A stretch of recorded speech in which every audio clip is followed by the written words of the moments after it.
Hello, brothers and sisters. God bless you. God bless your families. And let's get to the word. Amen. So, we've all been in a situation in life where we were able to come up and it wasn't in the most righteous of ways. Amen. Moralistically, it was below par. And man, we sat there and we tried to figure out a way on how we were able to engage in an activity that allowed us to come up in the situation that was in hand and not be a scumbag while doing it, right? And yet, we sit there and don't really see an honest way of doing it, but the more we think about it, the more corrupted it becomes, and yet we seek to continue to justify it, right? And we've all done it, brothers and sisters, right? Putting our hand to something in life that wasn't totally righteous. But the lust of the eye will lead to the lust of the flesh every time and every day of the week. And so, brothers and sisters, next thing you know, we find ourselves splitting hairs in order to justify our actions. And yet, every time you keep trying to push forward into achieving this goal so that you can come up, bubble up, and rise up in this fleshly world, you notice that you're being stopped. You notice that you're not progressing. You notice every time you try to make the move, it doesn't happen. So you replan, you rescam, and you try to put it together so that you can get to the green side of the other side of that fence. And yet, what's wild, brothers and sisters, is that we'll be trying to get to the other side of the fence where we see that the grass is greener in life. And every time we push, we can't get over there, and we attack it from different angles. And for some reason, we just cannot get over there. Well, brothers and sisters, what I'm telling you is that sometimes the mind is more hard-headed and thick-skulled than the donkey it's riding on, and the donkey that it's riding on is called the flesh. Amen? That's right. And what we fail to understand, the reason why we can't get to the other side of the fence in life and put our hand to the splitting hairs of the subject at hand, is because we don't see that the Lord is actually standing in the way, because our motives are not in righteousness.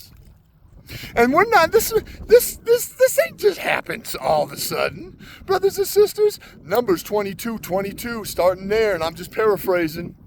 This happened to Balaam. Remember, Balaam was going to see King Balak, even after the Lord was kind of like, we ain't blessing the children, or we ain't cursing the children of Israel. They are a blessed people.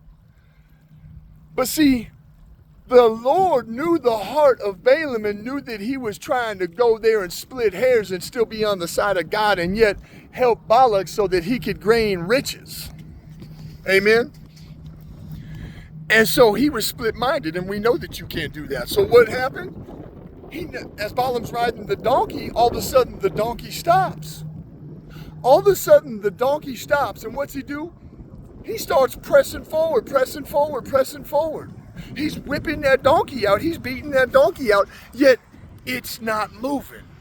Sometimes the mind is more thick-skulled than the donkey you're riding on, and the donkey you're riding on is the flesh. And it's after so many beatings that finally the donkey turns around and says, "Hey man, why are you putting that stick to me?"